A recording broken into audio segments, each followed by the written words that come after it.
She's not what you'd expect. She's tough and feisty, but gentle and tender.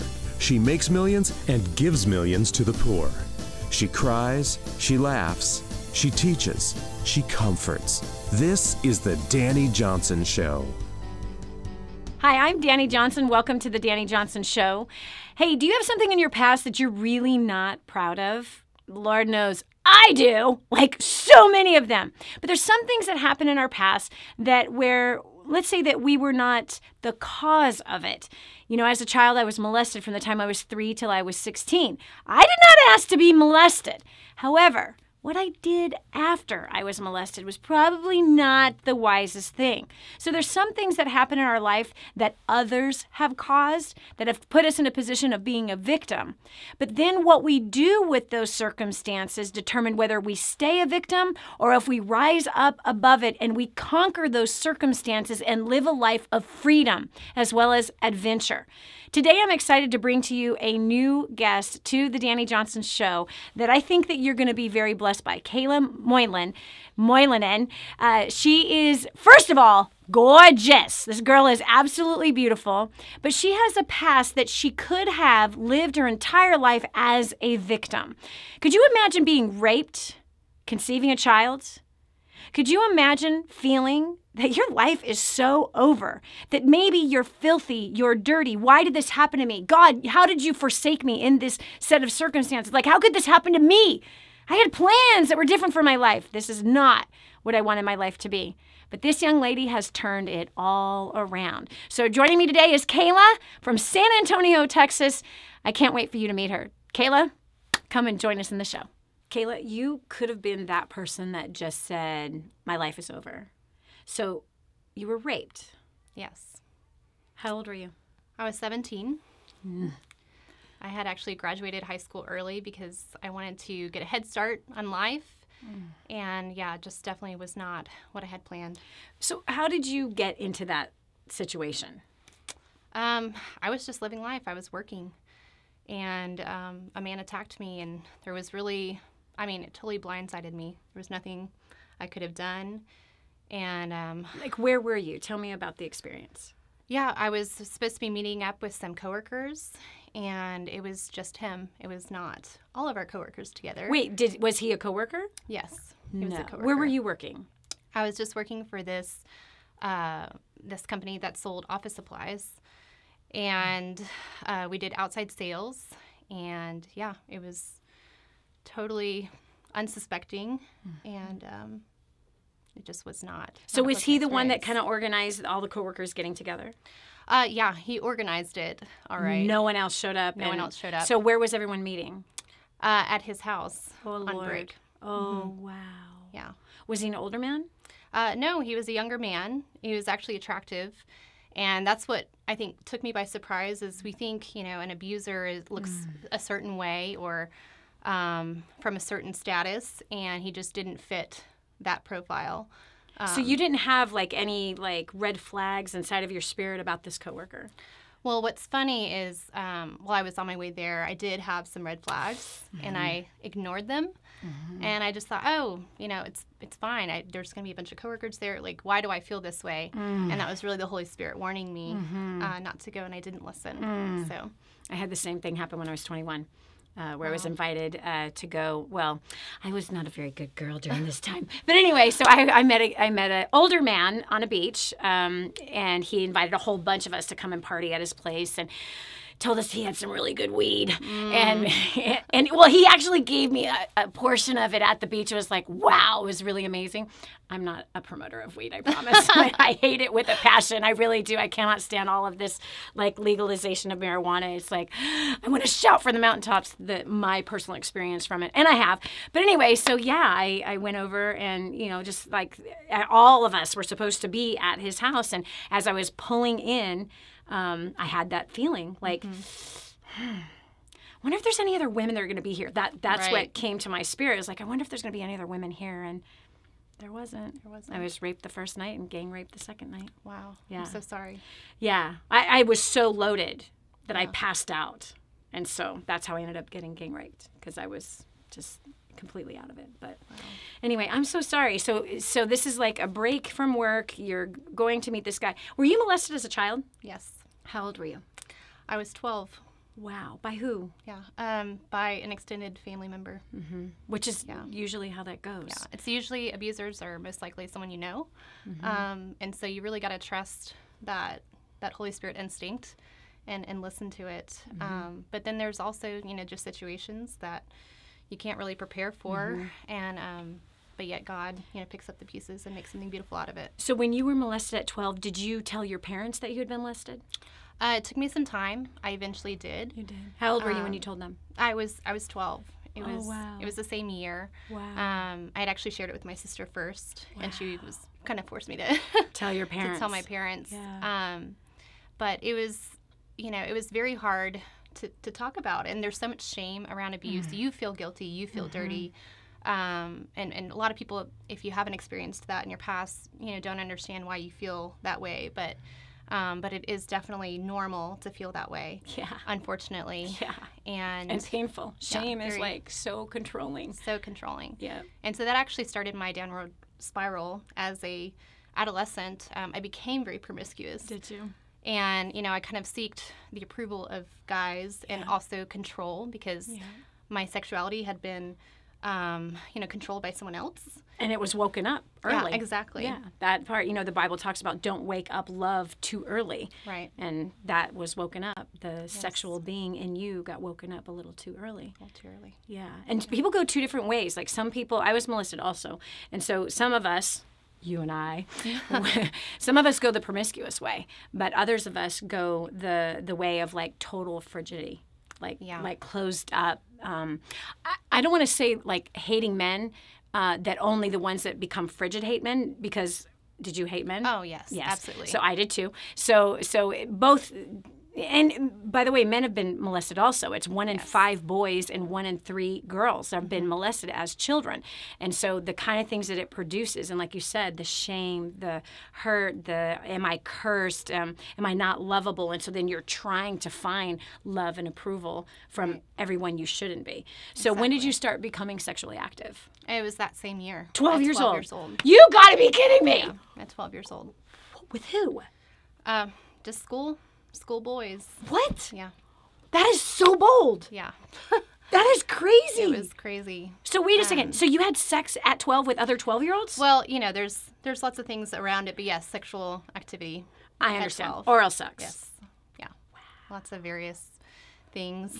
And I mean, it was such a humiliating thing as well, but it was just something that you felt compelled to do, and you wanted to, at least for me, I wanted to rewrite my sexual history. So if I made it my choice, then I wasn't a victim, and that was kind of the lie that I believed, that becoming sexually active and making that choice to be with a guy then meant, okay, well, I'm choosing this life, I'm choosing these actions, and trying to reclaim my sexuality. Wow. Through promiscuity. And you grew up in a Christian home? Yes. So you were one of those Christian girls who, grew up in Sunday school and, standing next to your parents during worship and memorizing scriptures, and you're having sex at 12. Yep. Double life. Wow.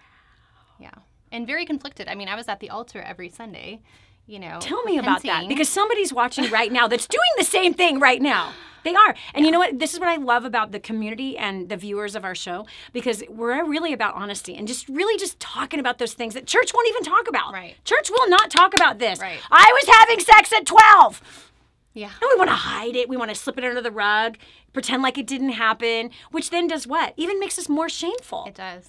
But it does. There's freedom in talking about it. You know what I mean? Freedom in bringing that stuff into the light. I mean, Ephesians 5 talks about that. And yeah, it was a very shameful period in my life. And, I would go to the altar. I mean, I remember people commenting on what I was wearing. And I'm like, if that's your main concern is what I'm wearing, you don't know what's going on, how broken I am on the inside.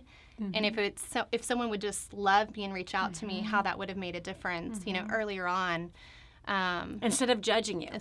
And did you find, this is what I found, sadly, in the church, is that they really don't like beautiful women. Yeah. They don't.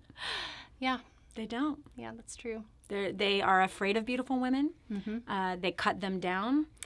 They judge them harshly.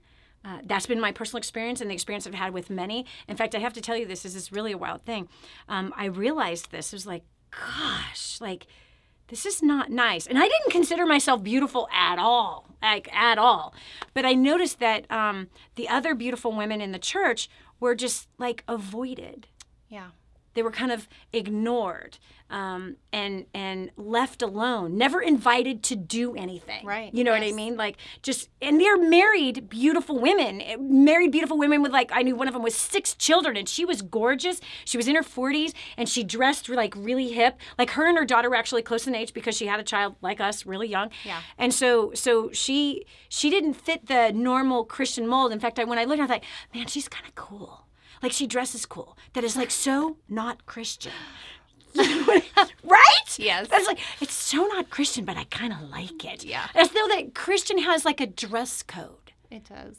Boring. Yeah.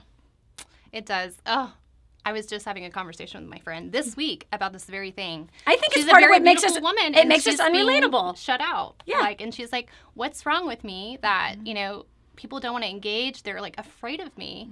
And I think women are very powerful, right? But it's not a power that should be feared. It should be like Embraced. embraced. Do you know who embraces it? God. The Jews. Oh. Yes, because God embraces it. God embraces it, and the Jews fully live that out. They celebrate their women, and they celebrate the power that's in their women. Right. In fact, every Friday night on Shabbat, the Jewish homes who are practicing and keeping God's traditions, they actually sing Proverbs 31 over their wives. Oh, that's and their beautiful. daughters. Could you imagine? Could you imagine? Like, her strength is celebrated. Her beauty is celebrated. That she's industrious is celebrated. Versus, sadly, in most Christian places, she's like shunned, right? Yeah. If she's not boring and boring looking, then she's not righteous. So sorry. I'm going to go here. What about Esther? Esther would have not been the savior of the people at her time if she was not beautiful. She was picked because she was beautiful. She was in a, oh my gosh, are you ready for this? Beauty pageant. She was in a beauty pageant. Oh, that's sinful. She was in a beauty pageant. How bad, right? No, that's how we see it. It's disgusting. But the fact is, she was absolutely gorgeous. She was the most beautiful of all the maidens of the land. There was a beauty pageant that the king was going to pick his wife from the most beautiful one. So now she's a political leader because of her beauty. And she then saved her nation. There is a celebration in the Bible called Purim every springtime, and it's in the Bible. It tells us to celebrate. It tells us the days we're supposed to celebrate. It's 2 days long to celebrate, to remember Queen Esther. But people like to leave that part out. Oh, boy, do they ever. Oh, gosh, do they ever. Do they ever. And she was an orphan, too, which is really awesome, raised by her uncle.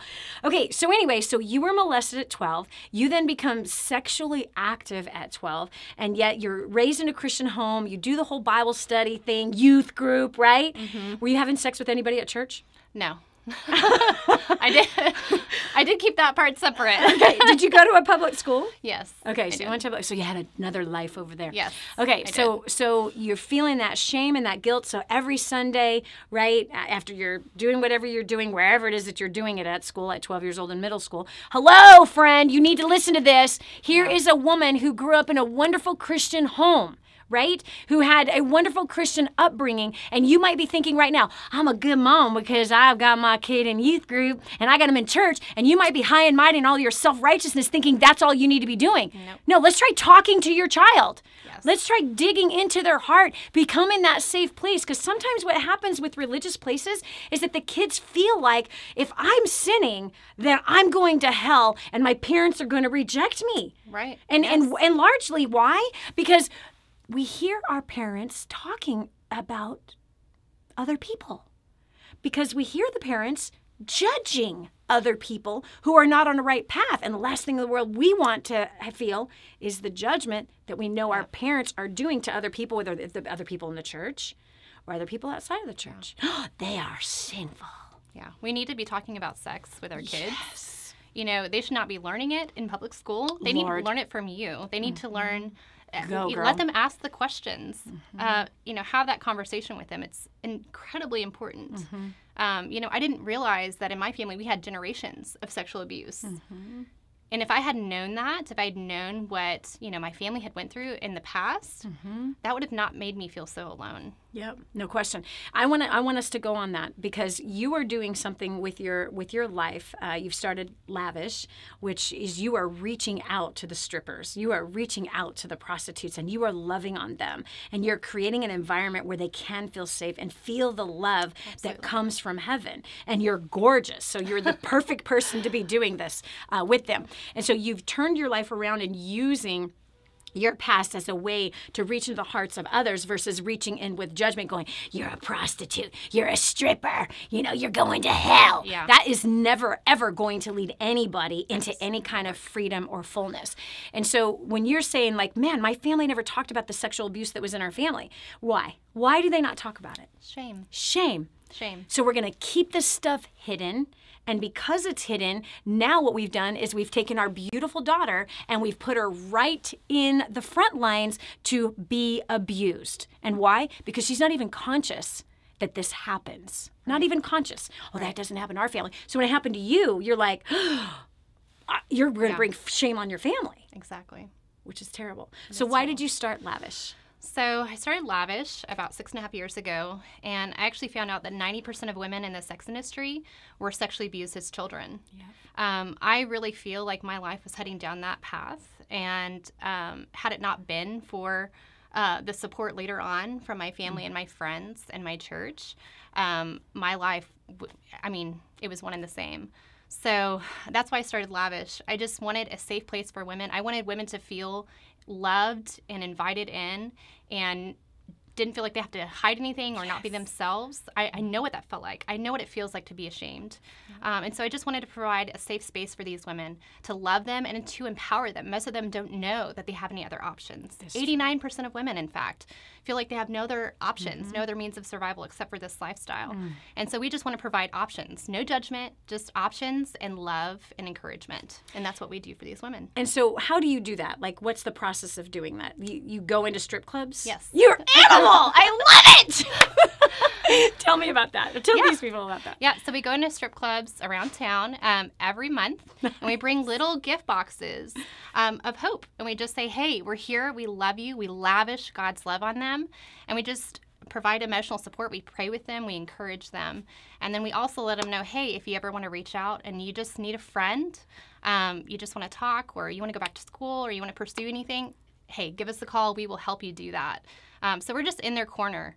And they're so not used to this. I mean, they're used to the church, judging out there with their signs, judging them. And so it's such a pleasant surprise. They really welcome us in. I mean, they're our family, truly. Oh my gosh, tell me about this.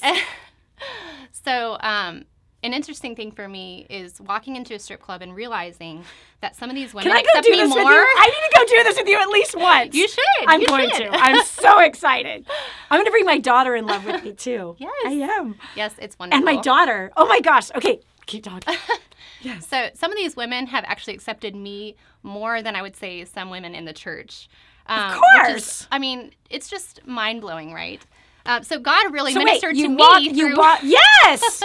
through reaching out to these women working in strip clubs. Yes. Okay, Yeah. so okay, hold on. So we are going to go into a strip club. Yeah. I'm so excited. Yes. And what are we going to do? So we bring those little boxes of gifts.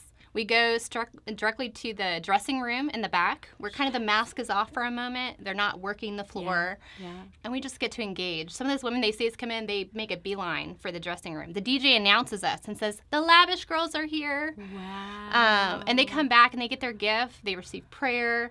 We talk through things. They exchange phone numbers. We meet up for coffee. Okay, so how many girls have you done this with in 6.5 years? Oh, my goodness. So we have handed out over 8,000 gifts. Oh my gosh, I'm so proud of you. So- I'm so proud of you. This is awesome. It's such a joy. Okay, so I just love doing this. Out of 8,000 gifts, everyone needs to be doing this. Out of 8,000 women in the church need to be doing this. I don't know that I'd be sending the guys in there to do this. But anyway, so 8,000 gifts that you've passed out. So how many women have called you and met you guys for coffee? So I would say this is very much a seed sowing ministry. Sure. So, but we're starting to see over the past 6.5 years that like more and more women, dozens of women, hundreds of women have reached out, since our beginning. And that number is just like on this incline recently, because, it takes time to build trust in relationships. And that's where, the church, we want this like, just get them into church, get them to say that prayer, and then we can, check off the box. But no, it's years of pouring your life into someone and just loving them where they're at. And that's what it's about. And so we're starting to see a lot more women reach out because, hey, we're like a fixture in that place, and so they're reaching out, and their lives are being transformed. They're going back to school. Okay. They're getting legal help. They're getting childcare. They're getting on their feet. They're supporting themselves, starting businesses, becoming a voice against human trafficking themselves. It is amazing. It is amazing. I am so proud of you. Thank you. Yeah, and we're going to partner together. Yes. No, we are. We're going to partner together. Okay. We're going to partner together, and we're going to rally some other women to come and do that with you. And thank you. So, what's the major need? So, how are you in these little gift boxes? I mean, it doesn't cost a lot of what you're putting together, I would imagine. Yeah, it's about $7 a gift box. So perfect. We want to give away something that we would want to receive ourselves, right? But we're a nonprofit, so we can't break the bank. Yes. So it costs us about $1,200 each outreach that we go out on. Wow. But I would say our biggest need is I'm just gonna put this out there. So we're in borrowed space right now, and we really want our own space where we can meet with these ladies. Gotcha.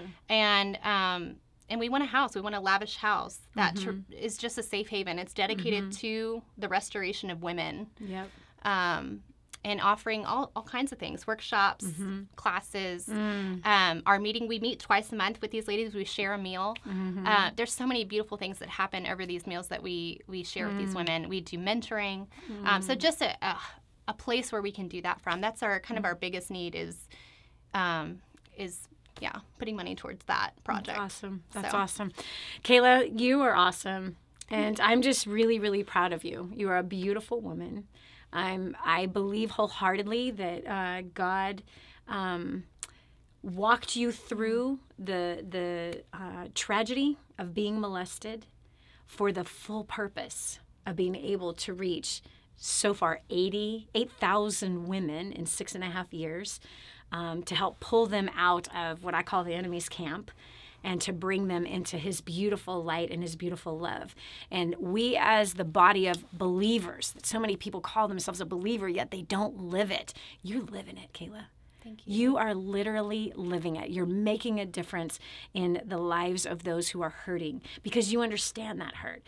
And so this is what I'm going to challenge you with right now.